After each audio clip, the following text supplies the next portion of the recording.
Entonces, realmente para las culturas prehispánicas, el valor monetario que los españoles traían de, de estos metales preciosos, pues no era una constante. Déjenme abrir la presentación, chicos. También estoy teniendo problemas para abrirla.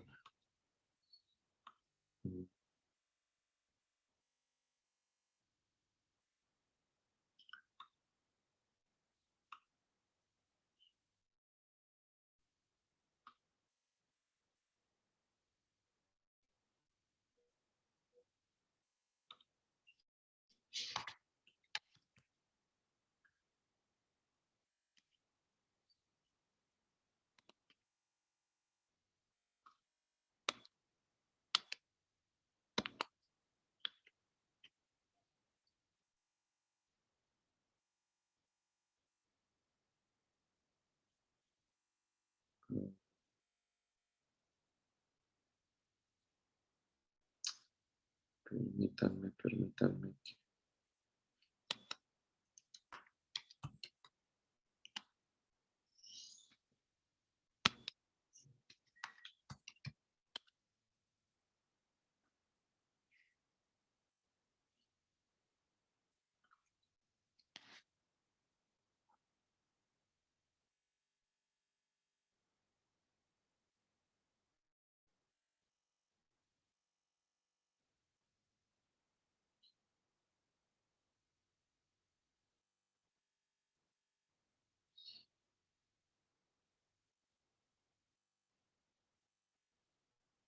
Mm,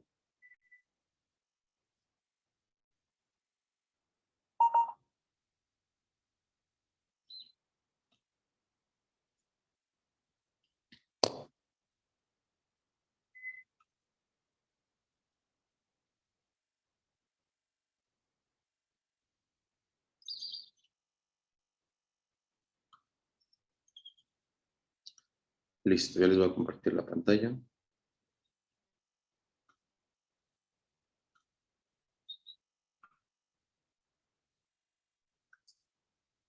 ¿Ya pueden verla, chicos?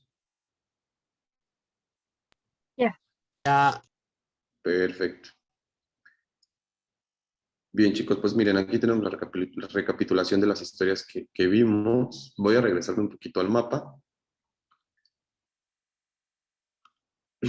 Aquí tenemos, ¿no?, la división de las dos culturas más grandes históricamente hablando que ha tenido la región, la región sur de nuestro país, centro y sur de nuestro país, que fueron los mayas y los mexicas. Recordemos que la fortaleza de los mayas y de los mexicas no era precisamente que abarcaran todo ese territorio, sino más bien era la conquista y el poderío que tenían por encima de las culturas. Entonces, había culturas que tenían que rendirle tributo a los mexicas, que a su vez eran una cultura muy sanguinaria, muy autoritaria, que si bien sí fue una cultura noble dentro de sus colaboradores, dentro de los que habitaban su principal ciudad, pero también fue una cultura muy autoritaria por encima de otras culturas. De ahí el enojo que muchas culturas tenían y el apoyo que ofrecieron a los españoles. Entonces, todo iba muy bien, todo iba bien tipo pa, mientras los europeos y el antiguo mundo desconocía que existía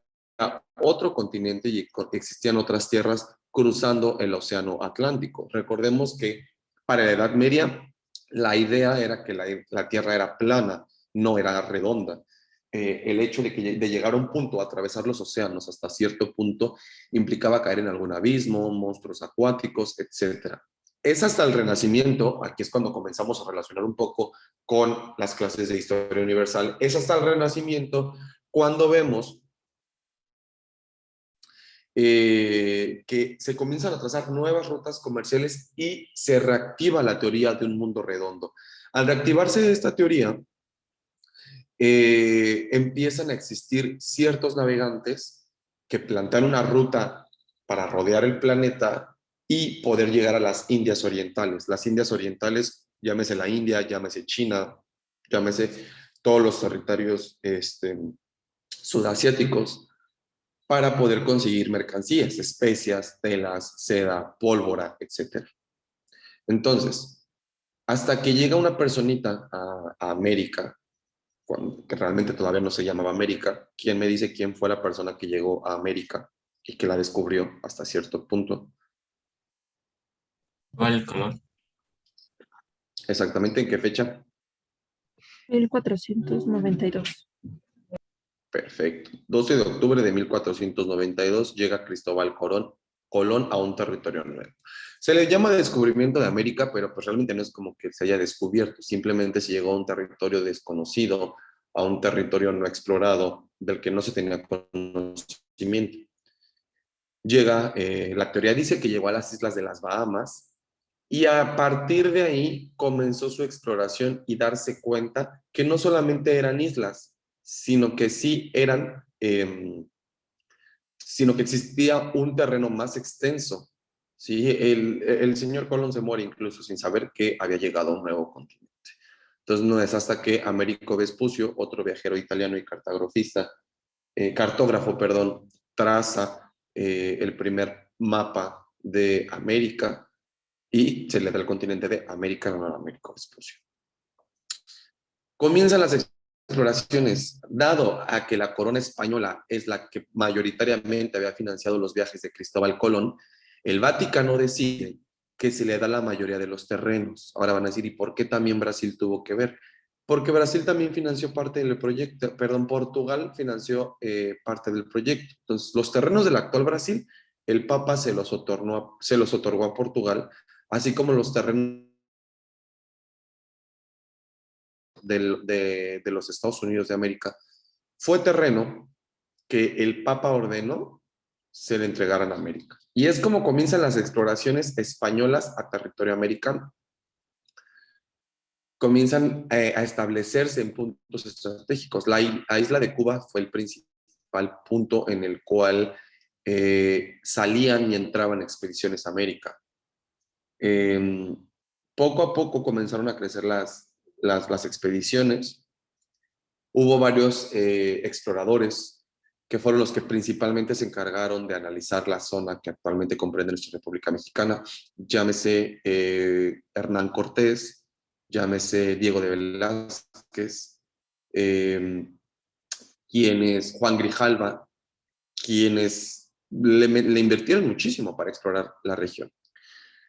Juan Grijalva llega a la zona de los mayas. Este es un dato muy importante y muy curioso, chicos. Juan Grijalva llega a la zona de los mayas, esta zona acá, convive con ellos, pero jamás inicia una conquista. Al contrario, se adapta a los usos y costumbres de los mayas por estrategia, porque él naufraga hacia las tierras mayas. Él desconocía cómo era que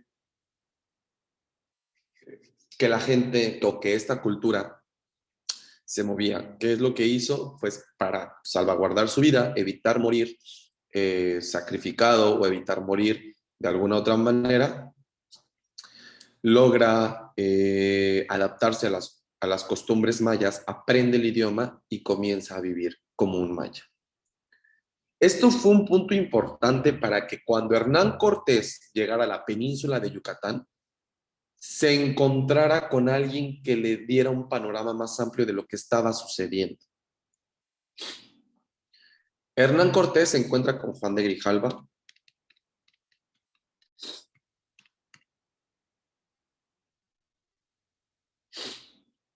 que realmente Juan de Grijalva llegó el 8 de abril de 1518, tenía pues, o sea, tenía unos meses que estaba ya adaptándose a la cultura maya, cuando Hernán Cortés llega para el 10 de febrero de 1519 a la península de Yucatán.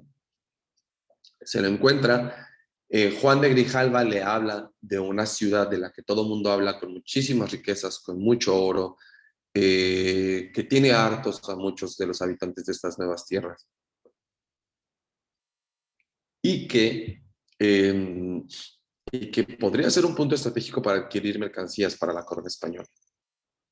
Hernán Cortés andaba sin permiso en México, eso es algo que tienen que saber. Hernán Cortés era un hidalgo español que lo que buscaba era buscarse un lugar dentro de la nobleza española. Sin autorización hizo las expediciones, sin autorización sale de Cuba, llega a México y empieza a explorar el territorio sin ningún permiso. Y realmente nunca tuvo reconocimiento por su hazaña. Siempre fue juzgado por la corona por hacer lo que él quería. Y cuando él conquista México, pues se le da una patada por el trasero y realmente nunca se le reconoce, pero es algo que ya llegaremos a ese punto. Después de que Juan de Grijalva le da la noticia a Hernán Cortés, comienza la expedición de Hernán Cortés hacia Veracruz. Aquí es cuando, cerca del estado de Tabasco, se encuentra el cacique Gordo, que así le llama Hernán Cortés al cacique de esa tribu olmeca, perdón, maya, porque realmente era una persona que estaba pasada de peso, y le ofrece varias mujeres y esclavos. Entre esas mujeres y entre esos esclavos está el personaje más icónico de la tradición nacional, que es Malintzin, cuyo nombre cristianizado fue Marina, pero coloquialmente la conocemos como la Malinche. Esta mujer que sirvió como traductor, pues ella al saber maya, Juan de Grijalva sabe maya, entonces Malintzin le traduce a Juan de Grijalva y Juan de Grijalva le traduce a Hernán Cortés. Fue un punto clave para que Hernán Cortés pudiera avanzar en sus expediciones. ¿Por qué? De lo contrario hubiera sido muy complicado. Sin un armamento, sin una preparación y sin un contexto claro del terreno y sobre todo político y social de lo que estaba sucediendo en ese momento en esta región mesoamericana, Hernán Cortés no hubiera tenido forma de generar una estrategia de ataque. Sin embargo, fue fácil el que eh, Hernán Cortés conociera el sentir de otras culturas sometidas por los mexicas. Que si bien hay algunos historiadores que también dicen que Juan de Grijalva modificaba un poco la traducción del maya al español, hay otros historiadores que dicen que no, que realmente fue literal. Aquí lo importante es entender que Malintzin, la famosa Malinche, no es como tanto la traidora del pueblo, simplemente ella era una esclava que fungía como traductor. Realmente fue una mujer utilizada, no fue una mujer que haya tenido un papel de culpa dentro del proceso. Era servir como esclavo o que la mataran. Para el 10 de febrero de 1519 se establece en un territorio que hoy en día conocemos como Veracruz y funda el primer ayuntamiento de América. Funda el ayuntamiento de la Verdadera Cruz, que se recorta en Veracruz. Realmente él llega a Veracruz el 3 de mayo de 1519, el día de la Santa Cruz, pero no es hasta el 10 de julio que tiene el reconocimiento de la corona española para poder tener la categoría de ayuntamiento. Y desde ahí, muchachos, nace el puerto, uno de los puertos más importantes de nuestro país. Hasta aquí, chicos, ¿tienen alguna duda? Porque vamos a la mitad de la línea del tiempo y no quiero que se me vayan a perder. No, ninguna duda, maestro. Ok. ¿Los No, demás? maestro. Todo bien, Sí. maestro. Perfecto, chicos. Sí están siguiendo el orden cronológico, sí se lo están imaginando como una película, que realmente es mi intención, que se vayan imaginando cómo es que van pasando los hechos. De todas maneras, les voy a dejar en Classroom algunos videos que me gustaría que vieran para que entendamos un poquito más esta parte de la conquista, que es un tema que muchas de las veces está muy banal, ¿ok? Pero entonces, si no hay dudas, continuamos. Una vez que llega a Veracruz, se asienta y comienza a escuchar más de los mexicas, su objetivo era ir hacia Tenochtitlan. Y así es como el 16 de agosto llega marcha a Tenochtitlan,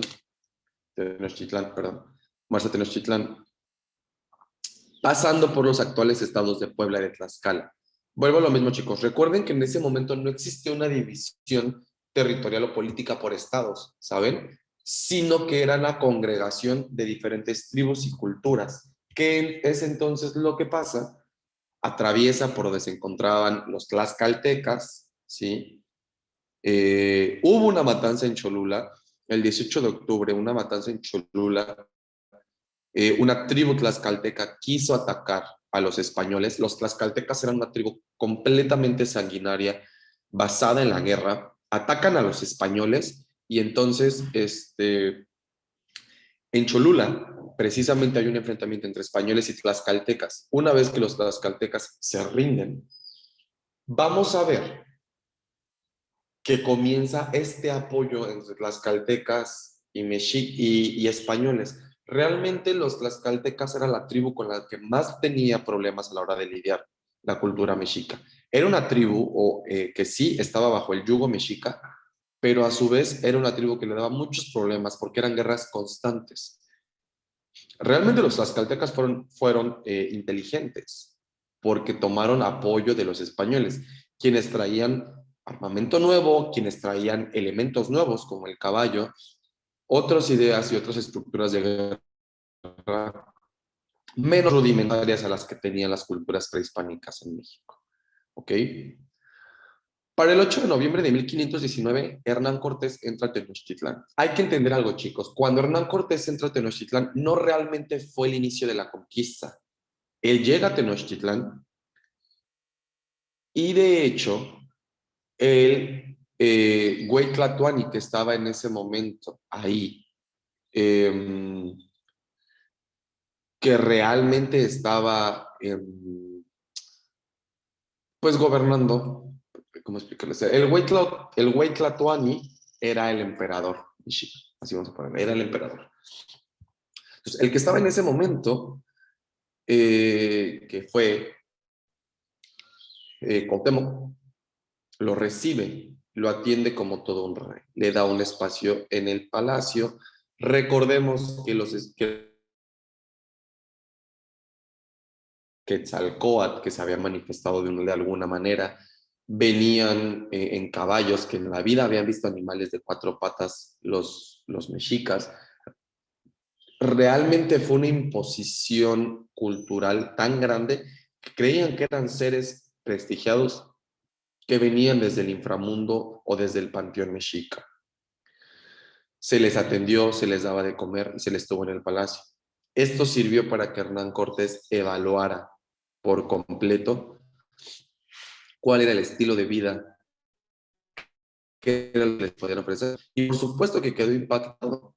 Imagínense la cantidad de oro, la cantidad de joyas, plumas y de piedras preciosas que existían en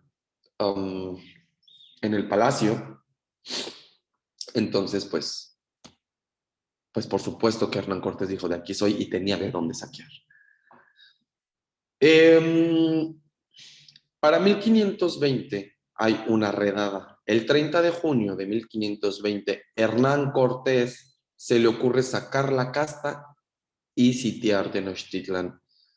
Para esto, el ejército de Hernán Cortés es derrotado y expulsado de la ciudad. Y viene la escena de la famosa Noche Triste. Una noche en la que Hernán Cortés llora bajo un árbol sobre un álamo, perdón. No era un álamo. La verdad no recuerdo el tipo de árbol, chicos, pero lloró abajo de un árbol, según la historia, el 30 de octubre de 1520. De hecho, como dato curioso, ese árbol se encuentra afuera de la vocacional número 9 del Politécnico. Saliendo de la estación del metro Popotla, van a encontrar los restos del tronco de ese árbol y hay una placa donde se dice que aquí, la noche del 30 de junio de 1520, Hernán Cortés lloró su primera derrota.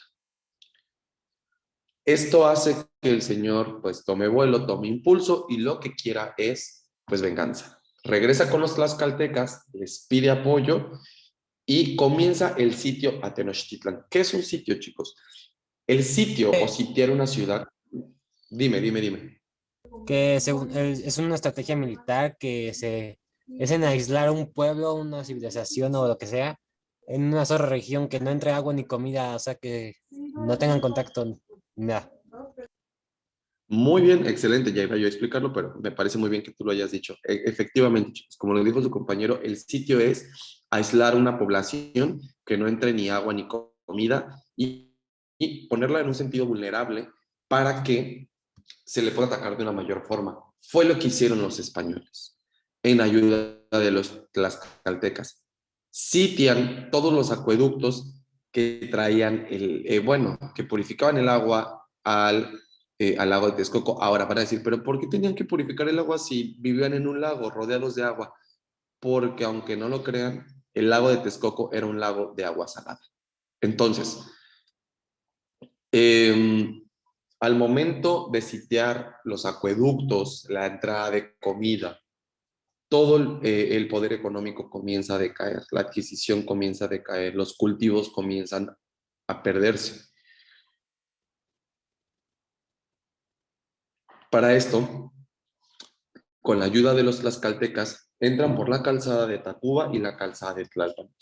Yo creo que todos viven en la Ciudad de México, ubican la calzada de Tlalpan y la calzada de Tacuba, eran la salida sur y la salida poniente de la capital de la México Tenochtitlán. Entonces, eran los dos principales accesos que tenían, ¿ok? Había otro que era la que iba hacia Texcoco, pero realmente era una calzada no utilizada y la forma de llegar pues era en chinampas.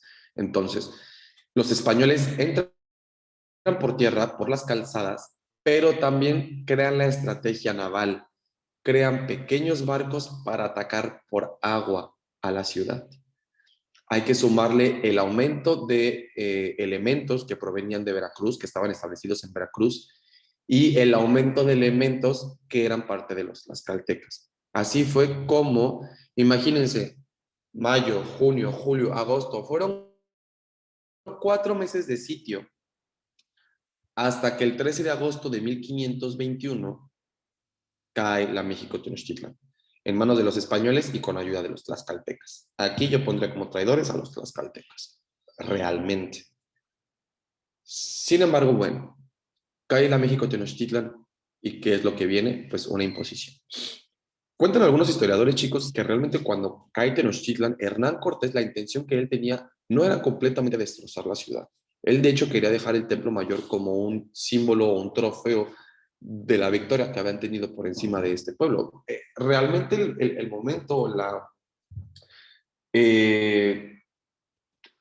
el darse cuenta que estaban compitiendo contra un poderío, contra un imperio, le da todavía más en el ego a Hernán Cortés de decir, es que yo tengo que ganarles, es que yo tengo que hacerlo, tengo que poder demostrar que la corona española es superior a cualquier otro imperio. Comienzan más expediciones, Hernán Cortés comienza a explorar hacia el sur de México, hacia Chiapas, y de hecho Hernán Cortés exploró parte de Centroamérica, Guatemala, Belice, Nicaragua, Honduras, El Salvador, Costa Rica, llegó hasta Panamá. Justo antes de llegar más al sur, se le notifica que hubo un saqueo, que hubo una redada en la México Tenochtitlan, cae la ciudad y él regresa. Los templos ya habían sido destruidos, la ciudad ya había sido completamente devastada y entonces comienza la colonización. ¿Hasta aquí alguna duda, chicos? No, no, no. Perfecto. Tengo en el chat algo. Los totones, perdón.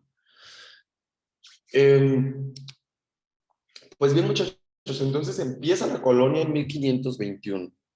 ¿Qué es colonizar? Es imponer las normas y cultura de un país por encima de una región.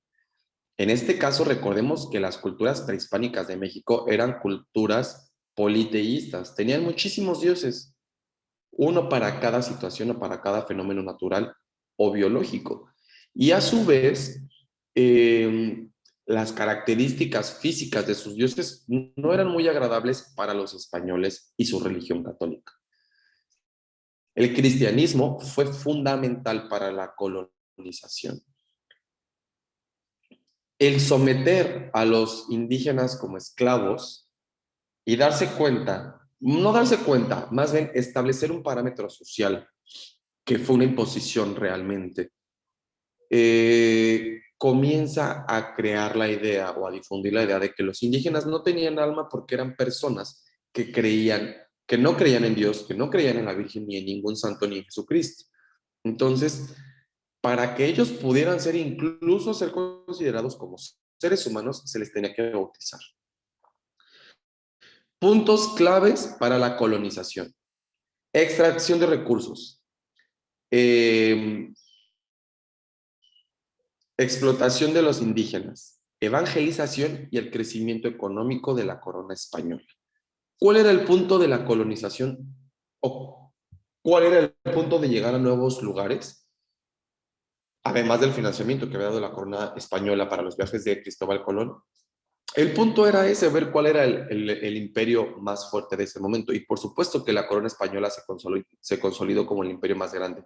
Incrementa su explotación de recursos, de oro, de plata, de especias, de algodón, de telares, hasta mano de obra, ¿no? Al fin y al cabo, España peninsular, cuando hablo de España peninsular me refiero a la España que se encuentra literal en la península ibérica, en Europa. La España peninsular solamente se dedicaba a disfrutar los resultados de la conquista de la colonia. Quienes realmente hacían el trabajo duro eran los indígenas y los españoles que vivían dentro del territorio colonial.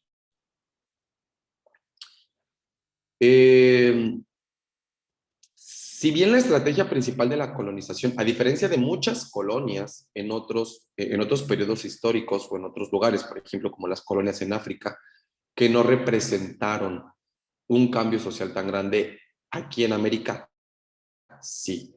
Era tanta la explotación de recursos naturales que podía haber y que actualmente todavía hay en nuestro continente, que España, lejos de una colonización, buscó una expansión de territorio, consolidando ciudades, consolidando ayuntamientos, jerarquías políticas, grupos étnicos, grupos de castas, una moneda, fortaleciendo la religión católica. Realmente era una nueva España.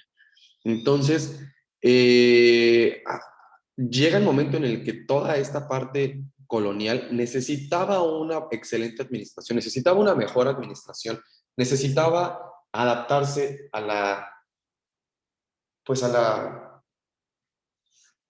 necesitaba adaptarse a las necesidades que iban surgiendo como sociedad. Al final era una nueva nación la que estaba surgiendo y se estaba saliendo de las manos, porque entonces comenzaban ideales que iban en contra de la normativa de la corona española. Para evitar esto, la corona española impone la creación de virreinatos.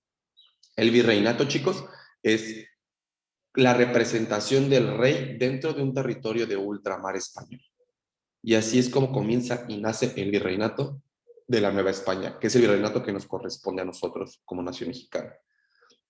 Este virreinato llegó desde el actual estado de California, en los Estados Unidos, Texas, Nuevo México, Utah, parte de Nevada, parte de Ottawa, de Ohio, hasta el actual Costa Rica. ¿Okay? Panamá ya pertenecía a otro virreinato que fue el virreinato de la Nueva Granada. El virreinato de la Nueva Granada que comprendió Colombia, Venezuela, Ecuador y Panamá. El virreinato del Perú, que fue Perú, parte del norte de Chile, parte del poniente boliviano y parte del norte de Argentina. No, perdón, fue Perú, fue Bolivia, el norte de Argentina y parte del norte de Chile. La Capitanía General de Chile, que es el actual Chile, el Virreinato del Mar de la Plata, que es actualmente Argentina, Uruguay y Paraguay. Así como la Capitanía de Cuba y pues bueno, las demás islas que se encontraban alrededor, que no eran consideradas virreinatos, pero que sí eran consideradas territorio español. La Florida, en los Estados Unidos, que no pertenecía a ningún virreinato, sino también era un territorio español de ultramar. O sea, los españoles se apoderaron de toda América. Comienzan a colonizar. Por eso vemos los vestigios coloniales que tenemos en nuestro país y en otros países latinoamericanos con quien compartimos esta herencia española. Pero sin duda alguna nuestro país es la joya de la corona de la colonia, es la joya de la corona de la historia de la conquista española. Porque si bien es la primera ciudad prehispánica importante en caer, y el primer virreinato en nacer. Mucho del comercio español pasaba por México, bueno, por la Nueva España de aquel entonces. Los puertos más importantes de ese entonces, Acapulco y Veracruz. Toda mercancía que viniera de Asia llegaba al puerto de Acapulco. Toda mercancía que viniera de Europa llegaba al puerto de Veracruz. Comienza a haber una estrategia social, comienza a haber un crecimiento poblacional, comienza a haber una organización política. Eso ya le da una identidad a una nación. Eso ya le da identidad a una sociedad. Y era la sociedad novohispana. Una sociedad que estaba acostumbrada a que por encima de todos estaban los españoles y la nobleza. Después venían los criollos, que eran hijos de españoles peninsulares nacidos en la Nueva España. Venían los mestizos, que eran hijos de españoles con indígenas. Y de ahí en fuera, todas las demás razas que fueron surgiendo a raíz de la colonia. ¿Ok? La esclavitud era un comercio bastante fuerte. De hecho, el mercado de esclavos tuvo más fortaleza en Colombia, en el puerto de Cartagena. Fue el mercado de esclavos más grande de todo el continente, y de hecho muchos de los esclavos provenientes de África llegaban a Cartagena, y de Cartagena en Colombia los mandaban para México.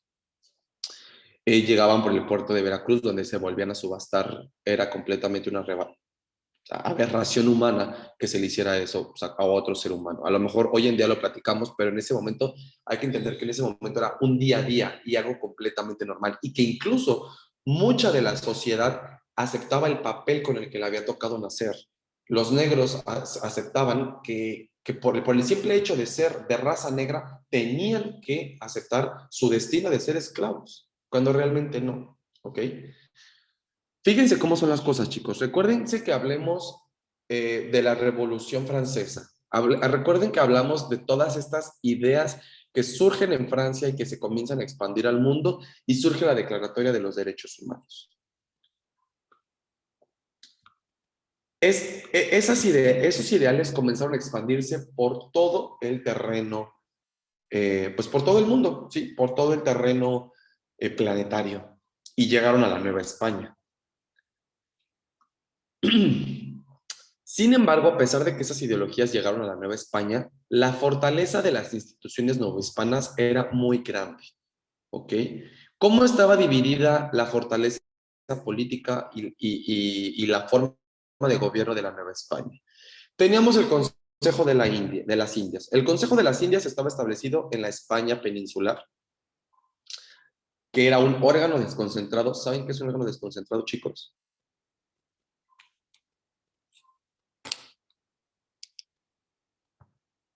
Ok, creo que no. Un órgano desconcentrado, muchachos, es un órgano gubernamental, sí, pero que tiene autonomía para tomar sus decisiones, que no tiene que depender completamente del gobierno. Recibe un presupuesto gubernamental, pero tiene autonomía para tener sus propias decisiones.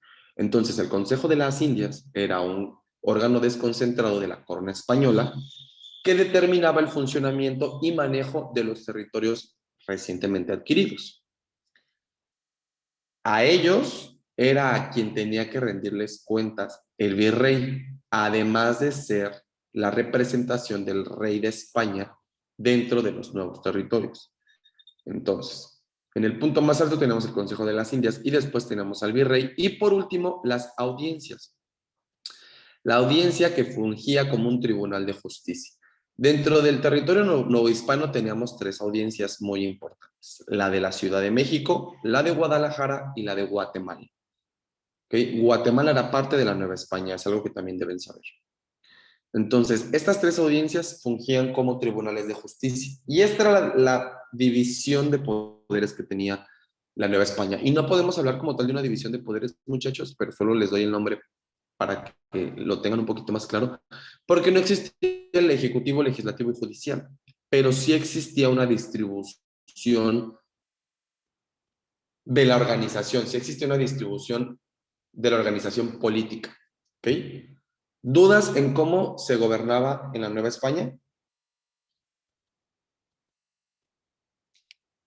Por mi parte no, maestro. Okay. No, Bien, maestra, chicos. ninguna duda. Perfecto. Entonces vamos con el siguiente tema, que es la pirámide social novohispana. Este es rápido, chicos. Podemos ver claramente cómo estaban los privilegios y la distribución de actividades en la Nueva España. Hasta arriba tenemos a los peninsulares, todos españoles nacidos en España tenían mayor privilegios por todos aquellos hijos de españoles nacidos en la Nueva España, que eran los criollos. Después tenemos a los mestizos, que son los hijos de españoles con indígenas.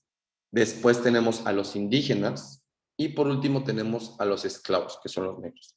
Sí, los indígenas tenían mejor calidad de vida que los esclavos, eso está más que claro, pero hay algo que hay que entender. Los indígenas también hacían funciones duras, también eran maltratados, pero realmente los esclavos, chicos, eran las personas que peores condiciones de vida tenían dentro de la Nueva España. Los indígenas todavía tenían derecho a un techo, los esclavos no. Los esclavos eran considerados personas sin alma. Si los indígenas lo eran, una vez que los bautizaban, ya se les decía que tenían alma, pero los esclavos ni siquiera tenían derecho a ser bautizados. Una hipocresía muy grande por parte de la evangelización, pero era realmente como funcionaba. Entonces recuerden, hasta arriba estaban los peninsulares, después los criollos, los mestizos, los indígenas y en el último escalón de la pirámide de la sociedad novohispana estaban los esclavos. Pero pasó un fenómeno muy interesante dentro de la Nueva España, y es que se comenzaron a categorizar los resultados biológicos de la mezcla entre diferentes castas, ¿ok?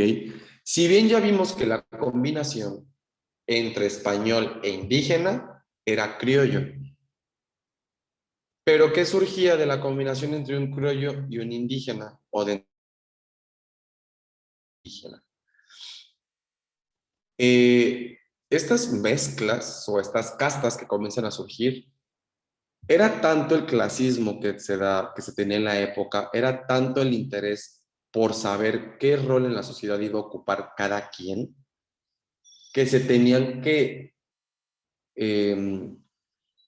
que se tenían que adjudicar castas o se tenían que adjudicar sí, se tenía que adjudicar una nueva, es que no sé cómo explicárselos. Tenía que adjudicarse una nueva raza para las personas, para las mezclas, para poder entender, pues bueno, entonces tú tienes derecho a lo mejor algún día llegar a ocupar un cargo político. Pero como tú eres, no sé, un hijo de mulato con español y eres un morisco, pues realmente no vas a llegar muy lejos. Entonces, pues no sé, confórmate con arar la tierra. Era así como se clasificaba realmente en la sociedad en aquel entonces. Y entonces, para tener entendido cómo iban surgiendo todas estas combinaciones, surgen estos cuadros de castas, ¿ok?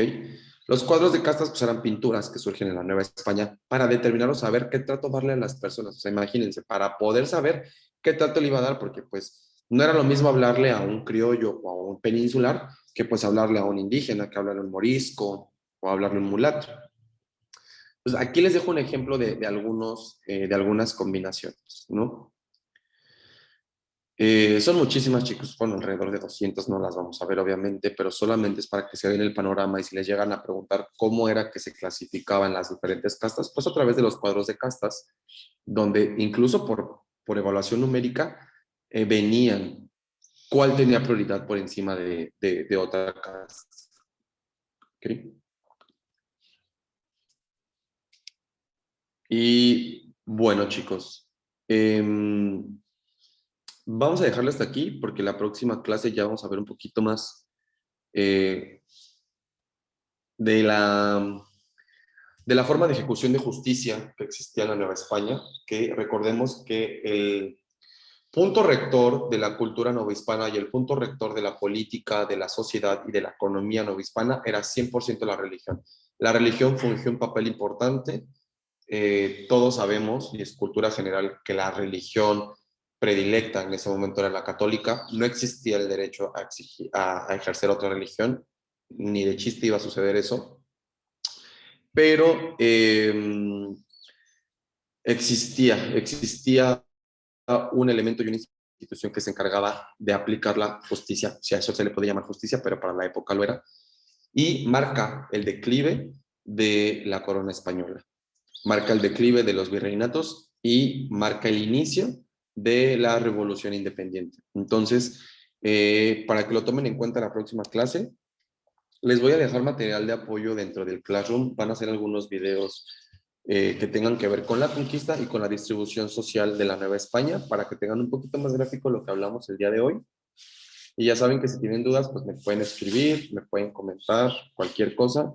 No va a haber tarea esta semana. Y pues bueno, chicos, nada más. ¿Tienen dudas que les hayan surgido ya al final? No, ninguna duda. Sí, dime. Que ninguna duda. Ah, ninguna duda, te entendí. Yo tengo una duda, ok. ¿Los demás chicos? Por mi parte, ninguna. Bueno, chicos, perfecto. Yo creo que de la siguiente semana o dentro de 15 días vamos a hacer una evaluación de mitad, porque Historia de México es algo enredada, más de lo que ya lo vimos en Historia Universal. Entonces les voy a hacer una pequeña evaluación a la mitad para que estudien, se preparen con la mitad. Lleguemos, es más, terminando todo lo que tenga que ver con el movimiento independiente de México. A partir de ahí, hacemos una pequeña evaluación de seguimiento y después del movimiento independiente de México vamos a hacer una evaluación final del curso, ¿vale? Para que lo tomen en cuenta y vayan estudiando.